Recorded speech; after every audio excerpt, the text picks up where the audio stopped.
All right, welcome everyone to what's going to be the Doom the Dark Ages verdict. I'm Spray and Pray 1000, and Doom has had a really good last decade. They had Doom 2016, which was a complete soft reboot. It's canon to the Doom timeline as we now know. Following that up 4 years later with Doom Eternal, which, you know, is a sequel. It's sort of like a soft redoing of Doom 2. Doom the Dark Ages actually kind of branches off from that, and unlike, well, Doom 3 is its own story. It's kind of not related at all, and it's, you know, this Doom the Dark Ages is a prequel to Doom 2016, which is something that I actually really like. So Doom the Dark Ages follows the Doom Slayer after all the reveals of Doom Eternal, where they really fleshed out a lot of this plot, because Doom 2016, they intentionally didn't really do much with it. Doom the Dark Ages follows the Doom Slayer as he works and fights alongside the Sentinels, who are effectively a race of advanced humans that are fighting the forces of hell. It's a whole thing, right? There's a lot of plot in here. And without going too in depth to it, I think that there's a lot of prequel, well, I mean, it is a prequel, but there's a lot of prequel things that get tied to Eternal, and a little bit to a lesser extent 2016. Again, 2016 didn't really focus a lot on story. What Doom the Dark Ages does best is give you more of that fast-paced Doom action, which is really good. You know, if you're like me, you really enjoy 2016, you really enjoy 2020 Eternal, Doom Eternal. Oh my lord, I know the year it came out, not the name of the game. You really like that, you're gonna like more about Doom the Dark Ages. I could tell you the things I don't like about Doom the Dark Ages right off the bat.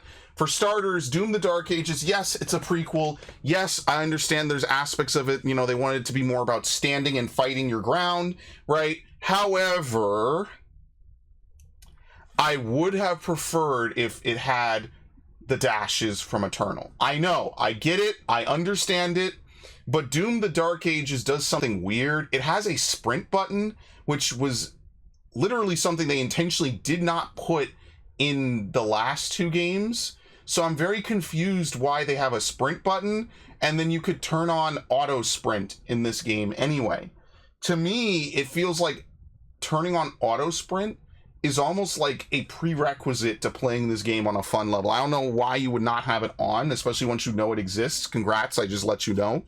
Doom the Dark Ages is a fun game, but why they have a normal walking speed, it's a little bit jarring, because you can't sprint, I don't think, in any direction but forward, and if you can, there's a walking speed, so if you land or something, you have to sprint again. It's a very boggling thing. I don't know why they even have it, I'll be honest. I don't understand why.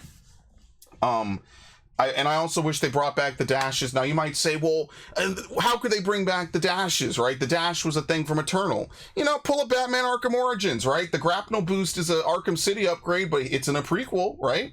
You know, just do that. You know, whatever. It is what, right? One of those things that's like, yeah, I get it. It's a game that's a prequel that came out after the latest game. I get it. Just put it in. It makes Doom feel a lot more fun. That doesn't mean you don't feel fast in this game, but I think that you could definitely have had both. You could have had a game that's about standing your ground and blocking with your big shield, because that's the major mechanic of this game, is parrying with your shield, and also be able to boost yourself and get that extra oomph, you know? That said, the biggest make or break mechanic of this game is the shield. You will either like using the shield or you will not like using the shield. There's not really much of an in-between here. You will either enjoy using the shield or you will hate the shield. So, using L2, you can raise your shield. Now, when you raise your shield without proper timing, this is just blocking an attack. Depending on how strong the attack is, your shield will lose durability. Once your shield hits 0 durability, it will be unavailable for just a couple seconds while it repairs itself. It's fairly standard, fairly typical stuff. On the flip side, when you raise your shield with, and this is a very generous game with parry timings, when you raise your shield with reasonable parry timing, you will parry. Parrying takes no durability off the shield, and instead will stun enemies and slow the game down for just a split second, allowing you to maybe get a counterattack or certain abilities proc when you parry, things like that. So that's one of the biggest things about Doom the Dark Ages, is that, like they said, it's more about standing your ground and fighting, and my lord, do they want you to stand your ground and fight. So, what's the problem then, right? What's going on here? What's the big deal? I would say that one of the most annoying things about this game is how frequently you must parry. Now, I've said this, I understand that it's part of the game mechanic. I think you parry a little too much in this game. That's not to say that parrying is not effective. That's not to say that parrying is not good. But sometimes, especially towards the end of the game, enemies will do parry attacks, which are marked by green, and you will just spend maybe upwards of like 5 to 10 seconds just parry, parry, parry, parry, parry. And I get that that's part of the game and stuff, but again, it literally slows the game down. It literally is like a slowdown of the game. You will parry and the game will slow. Maybe you'll be able to fire something, maybe, and you have to parry another attack and then parry another attack. And remember, this is a Doom game. There's dozens of enemies potentially on the field when you get there. So you might end up parrying, this attack from another enemy, and then this attack, and then this attack, and then this attack. Like I said, they were very generous with the parries. When you parry, you're temporarily immune. You don't have to parry immediately again. However, you will need to parry another attack and another attack. And there are aspects to the parry system that I do like. I like that when you parry a green attack from an enemy, eventually it causes these enemies to falter, right? They stop for a minute. They get stunned because they're like, oh shit, that was my big attack. I just got riposted, right? I also like that you can intentionally trigger some bigger enemies to forcibly use green attacks. So some enemies, if you walk too close to them, will try to do a high damage, really quick attack. Almost all these attacks are green, meaning you could force a parry off of an enemy. Now, there are two types of parryable attacks. There are melee attacks, which I believe are called, just, what are they, just melee? I forget what they're called, Hell Surge. And then there's projectiles, right? Projectiles, when you parry, trigger, you get extra upgrades. They'll trigger one of the 4 extra upgrades you could have on your shield called a shield rune, right? Each shield rune's different. When you parry a projectile, it might cause a turret to spawn, depending what you want. It could throw daggers at the enemy. You could upgrade these to give bonus effects, like maybe health regen, or, give you something else, give you ammo back. In a similar vein, when you parry melee attacks, right, it might buff one of your weapons, it'll stagger an enemy, allowing you to deal big damage, things like that. Now, outside of that, which is a huge change, most things are pretty similar to Eternal. Minus the dodge thing. The biggest change I would say is definitely the melee is different in this game. Whereas in Eternal, you had your glory kills that you could run up and hit enemies and, rip them apart or whatever. And that's like one of the key defining aspects of the Doom reboots. In this game, the glory kills are pretty much turned down. I don't know if they just thought they were overplayed or if they just didn't really focus on them. They focus more on the parrying. But in this game, the melee attacks end up mostly just being kicks and punches. Now, there are some unique executions for enemies. Most of them that I found are just you jumping and then using your melee. Like, you'll get to stomp on their head, or you'll raise the shield. The shield is like razors on the side, so you could spin the shield. Like, it's a motor shield. You could spin it and like unzip the enemies, things like that.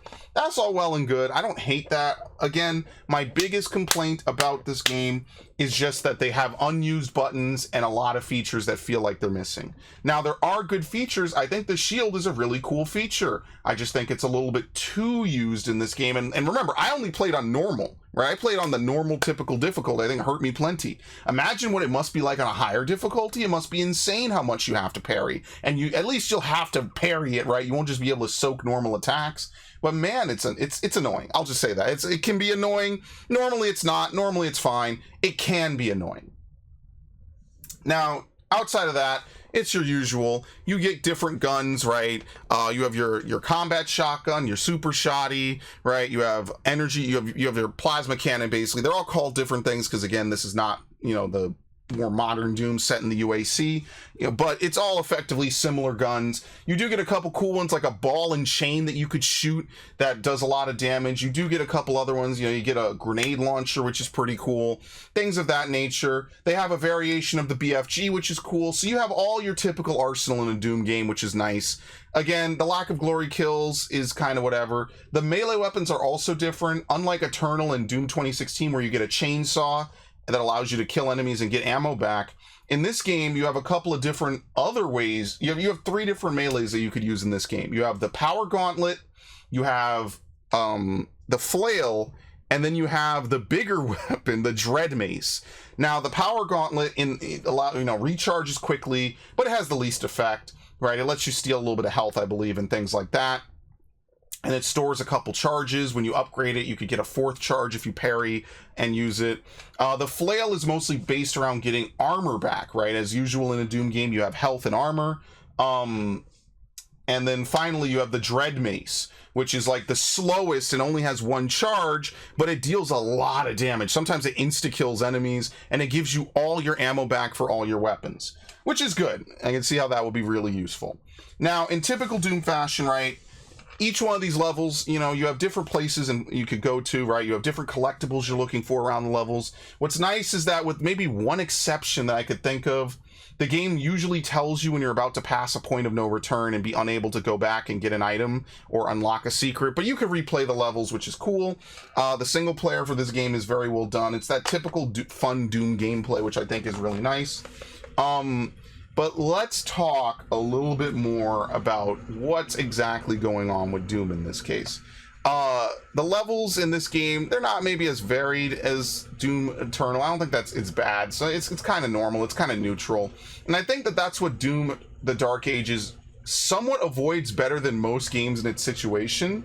It really understands variety. It really understands that it can't just be a sequel. It has to do something different, which I think is what it accomplishes for the most part. If you like Eternal, you'll like this game. It's not like this is some massive step down. I think that there's a lot of good stuff to be had. There's a lot of very interesting enemy varieties. The enemies all look different. They all act differently. Well, for the most part. Some of them act pretty similarly. You know, there's different enemies that you have to be on the lookout for. A lot of that fast-paced, high-reaction gameplay, which is fun. The maps are pretty big in this game. There's usually a couple different styles of maps in this game. The more tight-knit linear corridor, you know, levels, right? There maybe are a little bit more open world, or open level design, I should say, right? You could kind of go here and there, nothing too crazy. You have a couple levels that are just fuck you, open world, you know, very big, you know, forests and war-torn battlefields that you're wandering across and things like that. And then you have some flight segments because Doomslayer has a dragon, Sarat. And you could ride it around and you could shoot lasers. There's its own set of gameplay. You do perfect dodges like you do perfect parries on foot, right? Sometimes you go from, you know, hell ship to hell ship, you know, riding Sarat, shooting down, you know, things, fighting tentacles with it, all sorts of stuff, right? With that, that's cool. As usual, there are boss fights, and this might be one of the few times that I will say, even though the game is very parry heavy, this game does boss fights really well because boss fights really lend themselves to this parry style gameplay. So I actually really enjoy that with Doom the Dark Ages.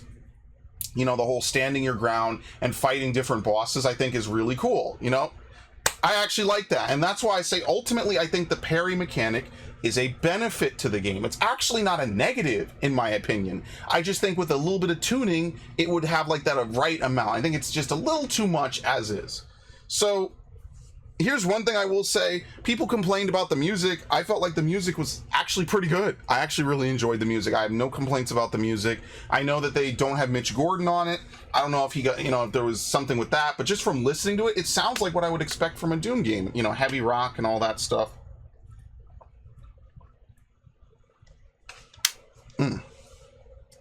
And the graphics look fine to me. I actually kind of like some aspects of this game. I get it's like an interquel, right? Like it's not, we're not at Doom 3 or whatever new Doom sequel they're going to make yet. But I actually do like Doom the Dark Ages for what it does. I like the shield. I like a couple of the things. I just wish they made better use of their buttons, right? Like, could have had the dash, guys. You're not using B that often, you know. Just adding the dash isn't going to overcomplicate the game. Even if it had a longer cooldown, I would have appreciated that. And you know, the melee is just a little bit worse in this game. There's no like default melee that you could use to soften up demons in this game. You kind of have to use your powerful melee abilities. I kind of would have preferred having that difference. And the sprinting is just like, what the fuck? Why are we even talking about sprinting in this? That made no sense to me. So outside of that, that is Doom the Dark Ages. It is a fun, fast-paced shooter. My biggest thing that I will say about this game is that Doom is a single-player game. I've always felt that way. You know, Doom 2016 had the single-player, which was really good, the multiplayer, which was okay, and then it had Snap Map, which was this fun mess-around mode that people played. Doom Eternal had this weird asymmetrical multiplayer. I don't know why, and they removed Snap Map. Now Doom the Dark Ages is just the single player. It's only the single player, actually. So that might be the biggest thing I should point out, is that if you're looking for multiplayer content, Doom the Dark Ages literally has no multiplayer. It absolutely has no multiplayer. Now, for me, that would be fine if maybe they had Snap Map and we could mess around with some different map modes and things like that, which is my biggest complaint about Doom Eternal, is that it got rid of this fun mode. I like Snap Map.